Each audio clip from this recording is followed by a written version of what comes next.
Before we dive into this moving story about a blind billionaire and former President Trump that may deeply move you, don't forget to subscribe so you never miss stories that truly matter. It was an unusually calm evening in the West Wing. President Donald Trump had just wrapped up a call with a foreign leader when his chief of staff entered, holding an envelope. It bore no official seal, no return address, just a plain white envelope with a brief handwritten note. Trump opened it and read the neatly written message. "I don't want a photo or a headline. I only want 15 minutes of your time. Lucas, Granger." Trump glanced up slowly. "Blot Lucas Granger, the blind billionaire," his staff confirmed with a nod. "Yes, sir." The reclusive tech magnate, worth billions, known for avoiding interviews. Trump raised an eyebrow. Why now? There was no request for a donation, no PR team attached, no political agenda, just a personal meeting. His curiosity was piqued. Granger wasn't the type to appear without purpose. He didn't chase attention. Known for giving anonymously, he often left notes that read, "The world doesn't need to know, just help someone else." Trump leaned back in his chair, thoughtful. "All right," he said.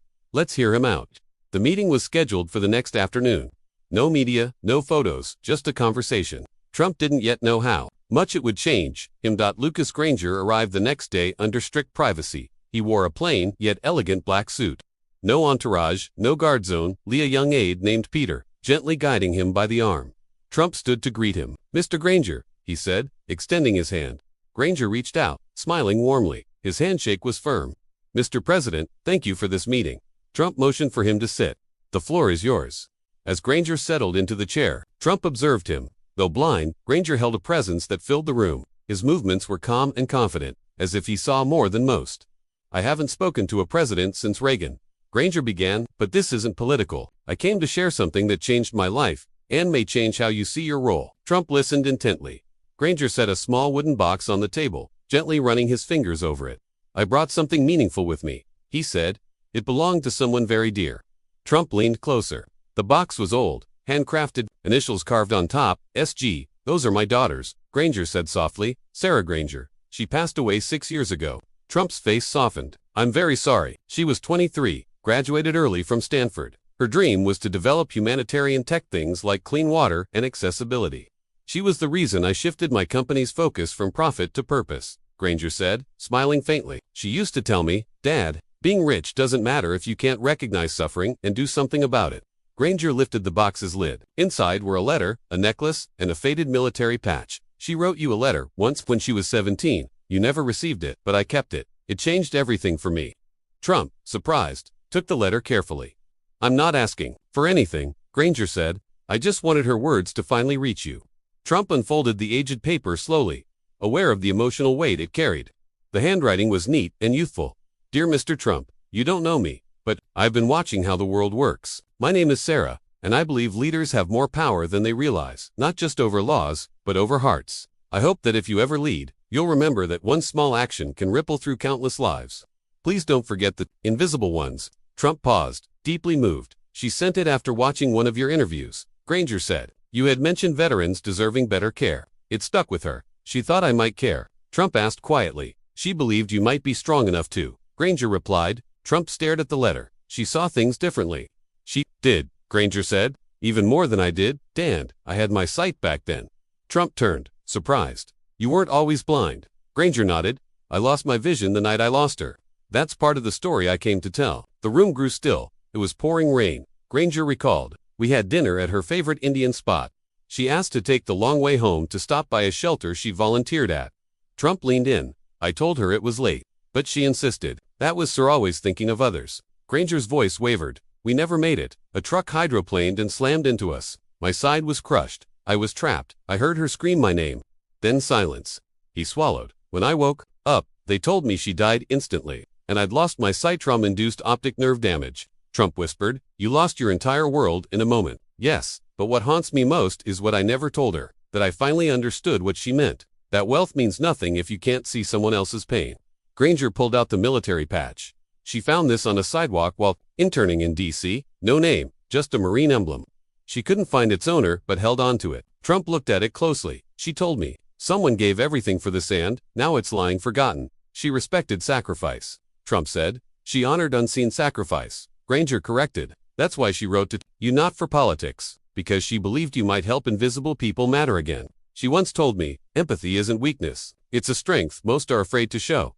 There was silence. "I've given away billions since she died," Granger said, always anonymously to honor her values. Trump stood, deep in thought, walking toward the window. "You know," he said, "most people who visit want power, money, or press. But you came with pain and turned it into purpose." "She taught me how," Granger said gently. "But why now?" Trump asked. "Because your voice still moves millions," Granger said, "and you're no longer just a businessman. You're a symbol for, better or worse, what you say reaches hearts." Trump nodded. "I've been criticized sometimes." Fairly, she believed in redemption, Granger said, "especially for those in power." He paused. "You can't bring her back. But you can help the next Sarah. She might be sitting in a broken home, giving up on hope." Trump sat this time as a father, not a leader. "And if I do," he asked. Granger leaned forward. "Then you'll be the first president to lead with vision without needing eyes." That night, long after Granger had left, Trump remained in the Oval Office. The patch, the necklace, and Sarah's letter lay before him. He picked up the necklace, a tiny globe charm. "She wanted to fix the world," he murmured. Then, on a notepad, he wrote 3 words, "The invisible matter." He had made a decision. He would give a speech not about politics, but about people. A week later, at a town hall, Trump stood at the podium. He didn't have policy notes, just Sarah's letter in hand. "I was going to speak about numbers," he began, "but instead, I want to tell you about someone you've never heard of, Sarah Granger." He shared her message, her values, her story, and how one decision can ripple through lives. "She's no longer here," Trump said, "but her voice reached me, and now, it should reach you." The room was still. Reporters didn't type. The crowd didn't shift. "This isn't about party lines," Trump added. "It's about remembering we are human first. The unseen, the unheard, they matter." He ended his speech and walked away, not to applause, but silence filled with meaning. The clip went viral, not for drama, but for quiet impact. People shared it, saying, "This one made me cry." Veterans began tagging each other. "Someone finally understands." Trump gave no follow-up interviews. He let the story live. 3 days later, Trump made a private call. "Lucas," he said, "you were right." Granger was silent for a moment. Then, "I'm glad she reached you." "She did more than that," Trump said. "She reminded me why I started this." He announced a private initiative, the Invisible Grant. Small, quiet funds sent to grassroots changemakers. No press, no politics, just results. A wheelchair repair startup in Alabama. A trauma art therapy group in Chicago. A veteran-run food co-op in Montana. Meanwhile, in a modest home in New York, Granger listened to updates from Peter. Every time a grant went out, it felt like Sarah was still here, changing the world. Quietly. One day, Trump received a letter from a retired Marine, Corporal Lee Vance. "That patch was mine," he wrote. "I lost it in 2003. Never thought I'd see it again." Trump had it hand-delivered along with a note. "You were never forgotten." Vance wept. At Granger's home, Peter brought him Sarah's journal. It read, "If we meet a leader who listens with their heart, maybe we don't need a hero, just someone who remembers the forgotten." She didn't know her words would reach the highest office, not through fame, but love. Later, Trump spoke to his son. "Barron, she was your age," he said. "She wanted people to feel again. Are you going to tell more people about her?" Barron asked. Trump smiled. "Maybe I already have." Years passed. Leaders changed. But one story remained, of a blind man, his daughter, and a letter. That finally found its way home, and somewhere, Sarah Granger still speaks. Months had passed since President Trump gave the speech that shifted the tone of the nation. The invisible grant quietly changed lives, one envelope at a time. Word continued to spread, not through news anchors or headlines, but through whispers, in shelters, classrooms, veteran centers, in startup spaces where hope was beginning to bloom again. In one such shelter in Baltimore, a young woman named Maya sat on a bunk bed with a crumpled copy of a newspaper article. "President shares story of blind billionaire's daughter." She traced the headline with her finger. Maya had run away at 17, abusive home, nowhere to go. Her dreams of becoming a teacher had faded into survival. But something about Sarah's words lit a spark in her, that someone so young, so unseen, could still believe in the world, and, more importantly, in others, felt like a lifeline. That night, Maya wrote a letter. It wasn't addressed to the president. It was addressed to Sarah. "Dear Sarah, you don't know me, but you made me believe that someone like me might matter. You reminded me that dreams don't die, they just get tired. So thank you. I'll try again tomorrow." She left the letter on the shelter's community board and signed it only with an initial M. 2 weeks later.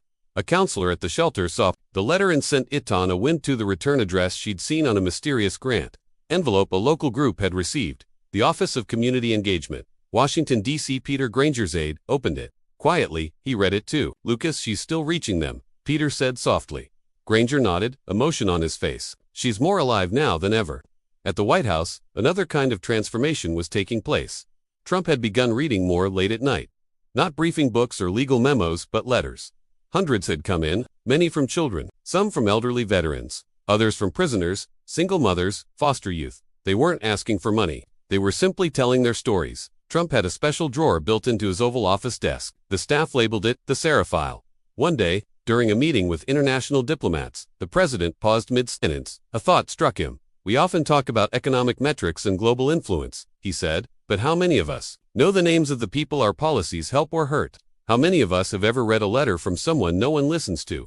Silence. Then he pulled out a letter from Maya. "She didn't write this to a president," he said. "She wrote it to a girl who isn't alive anymore, and yet her words will live longer than most of us in this room." The tone of the meeting changed. Not dramatically, but with a kind of reverence no protocol could create. Back in New York, Lucas Granger began a new project, not an app or startup, but a recording studio, not for music, for voices. He called it the Echo Room, a soundproof space with just a chair and a mic. People came from all over, some who had lost loved ones, others who were just lost. Each person sat and for 10 minutes spoke to someone they missed, or to someone they hoped would hear them. Each voice was archived, not for broadcast, just for preservation. "When we're gone," Granger told Peter, "these voices will still whisper." One night, Peter asked, "Would you like to record one?" Granger smiled and nodded. He sat in the room, leaned close to the mic, and whispered, "Sarah, I miss your fire. I miss your stubborn hope. But most of all, I miss who you made me. I'm still trying to be that man. And you were right, even in darkness, we can lead with light. I finally see that." 1 year after the speech, a small ceremony took place in the Rose Garden. No cameras, no press, just a few chairs, a bench, and people who had received the invisible grant. Maya was there now, a teaching assistant at a youth center. Corporal Vance came to wearing a new hearing aid funded by a veterans project. The grant supported. Barron. Trump sat beside his father, holding the necklace again. Trump stood and read aloud the final lines of Sarah's letter. Then he pointed to the bench. "Leadership," he said, "doesn't always begin with power. Sometimes, it begins with heartbreak and the courage to feel it." Everyone stood in silence. And for a brief, unspoken moment, the world felt softer. Granger, sitting off to the side, wiped away a tear. "She's still here," he whispered. Years had passed since Lucas Granger walked into the Oval Office with a wooden box and a quiet story that changed the course of a presidency. The bench in the Rose Garden, engraved with Sarah Granger's name, still stood. Weathered by time, but untouched by politics, it had become a sacred spot, not for power, but for remembrance. Diplomats paused there. Presidents sat there. And young visitors often asked, "Who was Sarah?" And someone always answered. Inside the White House, a quiet tradition had taken root. Every new intern, every new staffer, regardless of administration, was handed a copy of the letter Sarah's words, once never delivered, now carried forward like a torch. It had no title, only a simple signature at the end. "Someone you'll never see." And still, she was seen. The invisible grant, once a secret program, had become an underground miracle. No press releases, no headlines. But change was happening. Neighborhood libraries reopened. Youth centers came to life. Veterans with no homes found themselves seen and helped, not by government mandates, but by silent acts of legacy. And in a quiet home in New York, far from boardrooms and ballots, Lucas Granger listened as Peter read him another letter, this time from a girl in Detroit, 16 years old. She'd received a scholarship through one of Sarah's programs. Her words were shaky but hopeful. "I used to think people like me didn't matter. Now I know one letter can change everything." Granger smiled, the same faint smile he had the day he told President Trump, "Sometimes, it takes blindness to help someone see." Meanwhile, Trump holder, now out of office, still carried Sarah's coin in his pocket. He no longer gave speeches filled with sound, but occasionally, when asked about his turning point as a leader, he would touch the coin gently and say, "It was the moment I learned to listen." He never sought credit, neither did Granger, because the story was never about them. It was always about Sarah, about a young woman who believed the quietest voices could move the heaviest hearts, who saw suffering not as weakness but as a call to act, who left behind no fame, no fortune, only a letter, a patch, and a necklace that taught the world how to feel again. And in homes across the country, people still whispered her name. In schools, teachers referenced her letter.